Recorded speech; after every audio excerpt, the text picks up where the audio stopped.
Apa yang membuat Ade Yusuf Santoso tertarik dengan bulu tangkis? Badminton dulu orang tua yang ngajak main, ikut ya ikut papa kan. Ikut papa ngajak tuh. Jadi ya ikut-ikut main. Habis itu kelas 2 apa 3 SD tuh baru masuk klub tuh di Bima Surabaya. Klub sampai sekarang tuh. Jadi akhirnya ikut pertandingan, remaja baru saya mikirnya bisa nih dilanjutin nih badminton, lebih fokus maksudnya gitu. Jadi ya udah fokus, akhirnya remaja taruna, akhirnya sampai seleknas.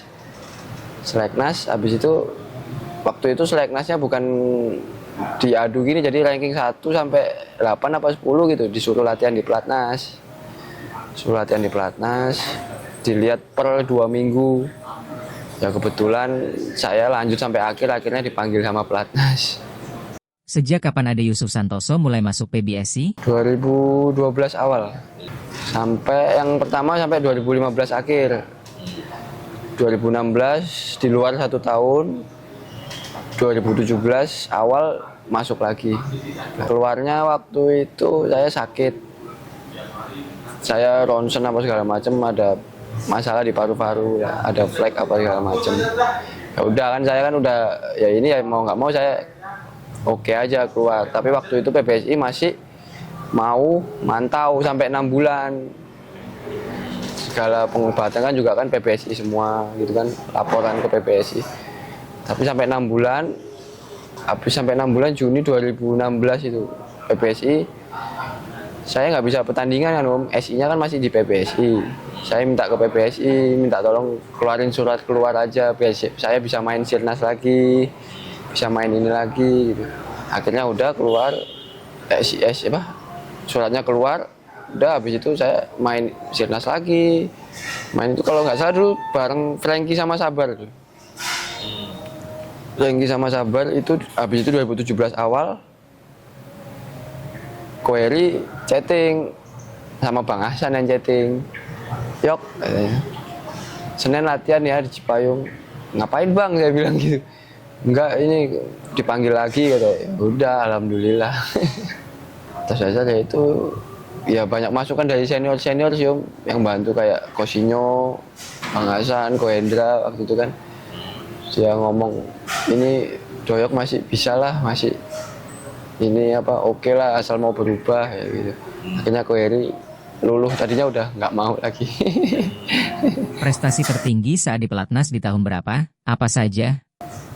Prestasi sih ya yang paling besar sih ya masih sampai super 300 sih Banyakan 2012 ke 15. Karena mungkin itu kan masih posisi ngejar ya. Jadi semangatnya ini ada sama Nayaka. Jepang iya. 2012 sampai 15 itu ada Dutch Open, terus juara. Terus Vietnam 100 ya sekarang, Vietnam 100. Habis itu apa lagi ya, terus banyak juga yang semifinal gitu. Bagaimana prestasinya setelah masuk lagi ke pelatnas PBSI di tahun 2017? 17 itu baru masuk itu ada saya juara yang Surabaya Challenge. Terus Vietnam 100 lagi, sama Makau 300. Gitu. Di 18 kan dinaikin lagi levelnya tuh udah kan. Karena kan 17-nya kan 300 sudah juara. 2018 dinaikin jadi ikutnya yang 500 sama ya 500 apa ini. Ya itu udah paling 8 besar. Ya itu udah kepentok. Kadang-kadang saya setahun bisa ketemu Kosinyo sama Kevin itu. Misalkan ada 12 pertandingan di 1 tahun, 7 kalinya ketemu mereka, sisanya ketemu Hendra Aksen, Kohendra Bang Hasan. Banyak juga ketemu Kohendra Bang Hasan, bisa 3 kali, 4 kali. Bisa diceritakan saat Ade Yusuf ditargetkan untuk masuk ke Olimpiade Rio? Oh iya itu, ya mungkin bukan ditargetkan sih ya itu ya. Waktu itu posisi emang nomor ranking nomor 3-nya di Indonesia lah, Kohendra Bang Hasan. Yang kedua ada Ricky Karanda sama Angga Pratama. Ketiga saya sama Nayaka. Waktu itu kan Kevin sama Kosinyo kan baru masuk lagi Kosinyo ya kan. Ya belum inilah. Tapi udah kelihatan tapi belum ini. Jadinya yang dianuin saya dulu gitu. Ya itu udah nyusun jadwal 2016 dari ini pokoknya ikut aja, yang penting dapat poin gitu. Udah disusun untuk 2016 untuk biar ada poinnya terus gitu loh. Kalau lolos sih belum tahu kan, tapi seenggaknya fair gitu. Tapi emang jadwalnya diikutin yang untuk Road to Rio. Iya, habis itu udah jadwal udah ada, itu mau Thailand Open. Saya divonis sakit udah batal semua udah. Berhenti. Ya mau gimana? Berhenti total nggak salah 3 bulan saya apa 4 bulan. Total bulu tangkis. Nggak megang apa? Nggak. Hanya berobat. Hanya berobat iya. Pulang ke Surabaya nggak salah 3 bulan apa 4 bulan. Udah ngerasa, tapi yang saya rasain nggak ada yang dirasa, masih tetap kuat main aja. Tapi kan karena di ronsen itu kan ya emang buktinya ada, ya udah. Ya kan kaget juga waktu di ronsen gitu kan, kok begini ya. Tapi ya udah mau gimana lagi, diterima aja. Pengobatan juga waktu itu masih ditanggung sama PBSI, masih oke lah ya. Terus kan juga ada omongan kalau misalkan udah sembuh, udah paru-parunya bersih, kasih buktinya aja, dibilang gitu. Ya udah, akhirnya saya ronsen segala macam. Cuma mau ngasih waktu itu sih, cuma mau ngasih bukti sih, bukan karena pengen mau masuk lagi kan. Cuma ngasih bukti, ini udah bersih, ini gini udah. Tapi nggak ada bayangan untuk dipanggil lagi apa segala macam. Dengan kejadian seperti itu, pasti mental Ade jatuh banget ya? Bagaimana mengatasinya? Jatuh banget, apalagi waktu itu tahun itu papa nggak ada kan. Papa udah pas tahun itu waktu umroh, meninggalnya pas umroh di Mekah, makamin di sana. Ya pas sakit itu, pas saya pulang ke Surabaya, saya kan nggak sempat nganterin tuh berangkatnya kan, sama mama kan, pergi berdua ke sana tuh. Mama pulang sendiri. Wah itu tahun-tahun itu kok dibilang berat. Dari yang awalnya di atas langsung jeblok. Kalau dibilang setelah jatuh sih ngedon sih pasti tapi ya gimana ya, mikir lagi ke depannya, masa mau nyerah sampai di sini aja, saya bilang gitu. Sedangkan waktu itu umur kan masih muda. Saya bilang lagi ada tekad lagi, kalau misalkan nggak di pelatnas ya mungkin waktu itu kan ada almarhum Arkis Kido ya, sama Hendra AG yang masih main profesional, dia bisa ke luar negeri, bisa main lah, masih eksis lah di itu dia. Masa saya ya kalau bukan rezekinya nggak dipanggil pelatnas lagi, saya bilang ya mungkin bisa main internasional, tinggal nyari partner aja, saya bilang gitu. Yang penting masih pengen main gitu. Ya main dari awal ya, mau nggak mau ya mainnya Tarkam aja, main Tarkam, terus main Sirnas, partner sama itu Andi Gepeng, diajakin dia main.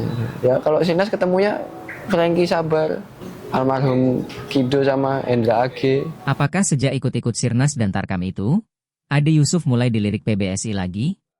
Nah itu belum tahu dilirik apa enggak saya soalnya nggak mikir juga. Nah, mungkin ada dilirik juga karena masuk waktu Sirnas masuknya ya semifinal, final gitu kan. Habis itu ya itu mungkin omongan dari senior kayak Kosinyo, Bang Hasan, Kohendra ngomong masih oke ini, ke Koherinya, ke Koarnya kan.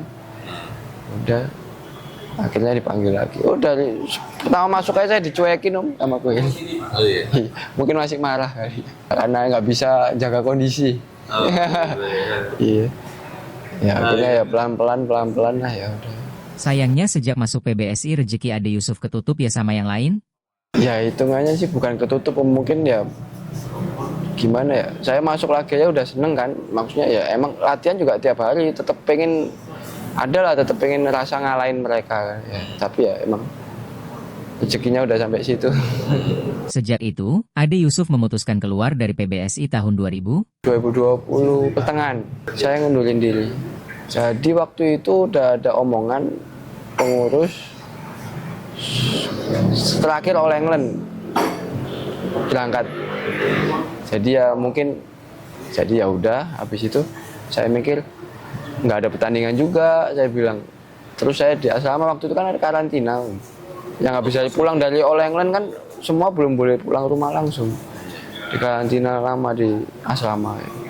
ASEAN udah punya keluarga, saya bilang. Ya itu udah vakum aja, nggak ada latihan, nggak ada. Nikah tuh. Udah nikah. Udah. Terus tapi belum tinggal di luar pelatnas. Udah tinggal di luar pelatnas. Makanya waktu itu saya mutusin ya udahlah, mungkin sampai sini aja, saya bilang saya ada kehidupan baru setelah nikah, jadinya ya sama istri berdua ya. Alasan apa yang utama sampai memutuskan untuk berhenti dari pelatnas? Waktu itu persiapannya cuma pengennya main profesional aja Oh iya. di luar pelatnas. Sama? Waktu itu sama Hardianto.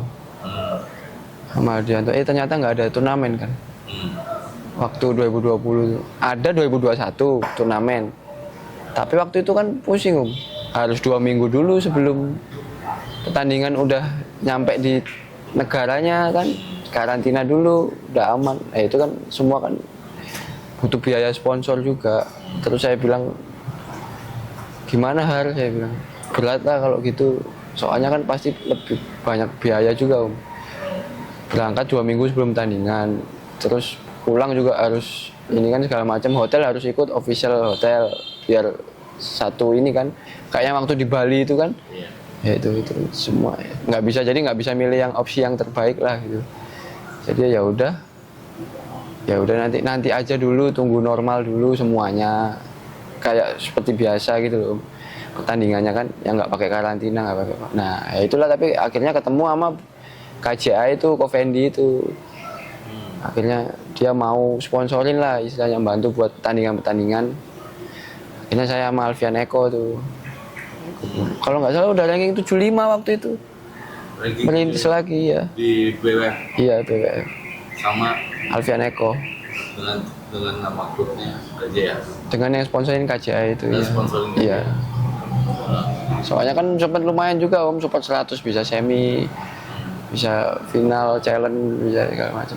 Malang itu 2023 ya, 2023 ya, sampai situ. Alfian Eko-nya mutusin pengen melatih di luar negeri, ya udah, saya nggak bisa maksa kan, udah sama-sama berkeluarga juga kan, ya udah. Nah, baru ganti sama Hardi juga itu kemarin udah sampai 105, tapi ya berhubung sponsornya kurang, jadi ya stop. Waktu itu terakhir ikut di Riau Super 100 tuh, semifinal yang tahun lalu. Ya. Udah sampai sama Hardi itu. Dengan usia di tahun 2025 ini, Ade Yusuf sudah 32 tahun. Ikut turnamen di kelas 100 masih bisa ya? Ya, kalau latihannya masih oke sih ya, nggak ada yang nggak mungkin sih. Iya. Menurut Ade Yusuf, adakah batasan umur untuk jadi pemain bulu tangkis? Pemain kan ya, mungkin nggak ada batasan sih ya. Tapi emang kalau ngelihat permainan sih pasti ada turunnya sih Tapi ya itu tergantung dari diri masing-masing juga sih. Kemarin aja Kohendra Bang Hasan yang umur gitu masih bisa final All England ya kan, ya biasa-biasa segala macam. Jadi ya tergantung sama diri sendirinya aja. Tiba-tiba sekarang di tahun 2025 ikut Sirnas dan berpasangan dengan Sansan yang selisih usia 13 tahun, apa penyebabnya? Pertama ya awalnya chatting Kosinyo, kok saya ikut latihan boleh nggak? Saya bilang gitu kan. Ayolah main di sini, main sama gua, kata Kosinyo. Ya udah, terus saya bilang di Gideon main kan sparring terus kan sama Kosinyo kan, sekarang masih seneng main. Kita lah main aja sama Kosinyo. Sekalian sparringin anak-anak kan, yang remaja, taruna. Waktu itu Sansan masih taruna. Udah oke, udah main tiap hari, kok lama-lama enak juga ya kalau latihan tiap hari, saya bilang gitu. Dulu emang latihan tiap hari waktu di KJA itu, tapi habis itu kan udah nggak ada. Habis itu nggak latihan lagi tiap hari. Habis itu baru latihan tiap hari ya 2024 akhir tuh sama Kosinyo. Latihan di sini aja yuk, katanya nggak apa-apa katanya. Udah saya latihan tiap hari sekalian kan, sparringin ya. Saya mikirnya kan cuma buat biar saya jaga kondisi aja Siapa tahu kan ada panggilan kayak Tarkam, apa liga-liga di Cina kan, maksudnya masih seger gitu loh, karena latihan tiap hari kan. Udah sambil habis itu si Nawaf kan udah langsung masuk tuh, tinggal Sansan, seleknas. Udah saya sama Kosinyo, bisa nggak kok kira-kira? Bisa lah harusnya.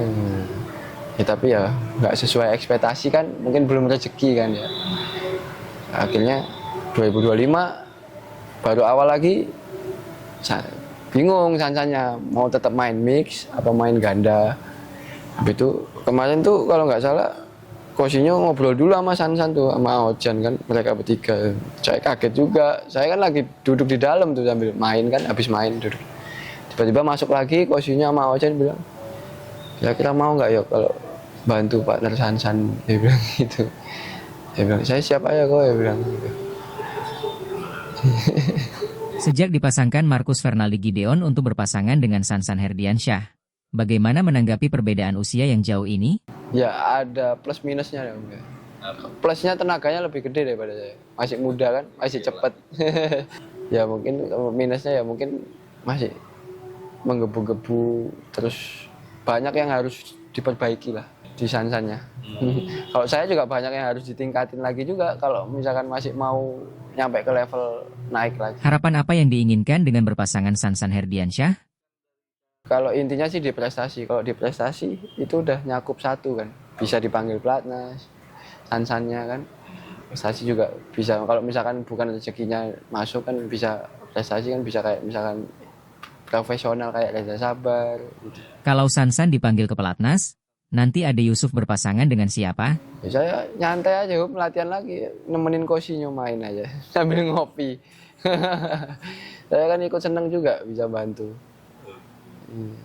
Pandangan tentang pemain bulu tangkis profesional menurut Ade Yusuf bagaimana? Pandangannya sekarang kalau dibilang sih ya nggak terlalu jomplang beda jauhnya sama yang di PBSI. Karena sekarang kan udah latihan kan juga tetap latihan sendiri. Mungkin emang karena mungkin yang kurang sparringnya kan. Tapi kalau itu dari diri sendiri pengen fight, bener-bener fight, nggak ada yang nggak mungkin. Kalau yang pemain profesional sekarang. Kemarin contohnya Reza Sabar juga kan sampai final Indonesia Open. Adakah pesan-pesan khusus dari Ade Yusuf Santoso untuk atlet-atlet bulu tangkis yang gagal masuk pelatnas PBSI? Iya, pesan-pesannya ya pergunakan waktu sebaik mungkin. Kalau enggak ya mungkin ada menyesalnya, tapi kan juga rezeki kan udah ada masing-masing Om. Kalau enggak di badminton mungkin di mana, kalau enggak jadi pemain mungkin jadi atlet apa mungkin jadi pelatih. Ya pokoknya intinya jangan pernah menyerah sih Om. Sama pergunakan waktu sebaik mungkin. Enggak bisa diulang. Kalau dibilang dulu saya nyesel ya nyesel. Kenapa enggak fokus saya dulu gitu. Bisa diceritakan soal cedera dari Ade Yusuf saat di 8 besar Sirnas Solo? Kemarin pas sempat kena main tuh saya udah langsung tiduran tuh kan langsung mikir apa udah sampai sini aja main ya, saya bilang. Karena lutut Om saya takut, tapi saya gerakin pelan-pelan ternyata masih bisa. Soalnya kalau lutut kan udah riskan. Kemarin juga kan ya namanya musibah kan kita nggak ada yang tahu ya. Jadi kemarin kayak napaknya nggak pas gitu. Jadi kayak mau start ke depan napaknya nggak pas. Jadi begini kakinya nih. Begini. Ya namanya musibah nggak ada yang tahu.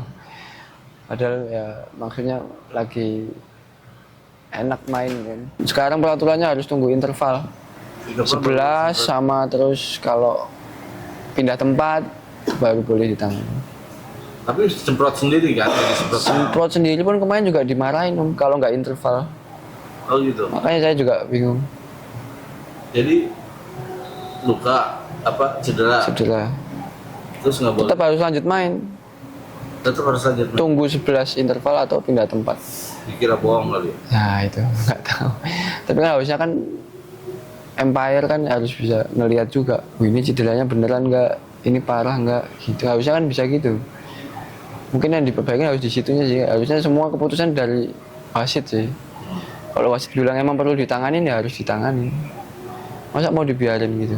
Mungkin wasit mengira kalau Ade Yusuf sakit bohongan? Enggak Om, sakit beneran. Iya ada videonya kok, udah di slow motion kemarin. Saya ngeliat sendiri aja ngilu. Kenapa saat itu tidak memutuskan untuk tidak melanjutkan pertandingan? Kemarin kan niatnya kan mau coba dulu. Mau coba dulu kan pengen tahu main sampai gimana. Apa kalau udah kemarin ya kalau udah nggak bisa juga saya retired, saya bilang gitu kan. Saya bilang, tapi dicoba dulu ya udahlah nggak apa-apa. Mungkin saya kan biar tahu mainnya dulu pemain pelatnas gimana. Cousinho paling dari pagi paling khawatir. Paling khawatir. Cousinho, istri, Aojan. Udah kalau nggak stop aja udah. Pulang aja kita katanya. Kata Cousinho, kata istri, kata pulang aja udah ayo. Bilang dicoba dulu kok. Bisa enggaknya biar tahu permainannya lah buat kedepannya kalau mau naik level tuh harus gimana itu biasa.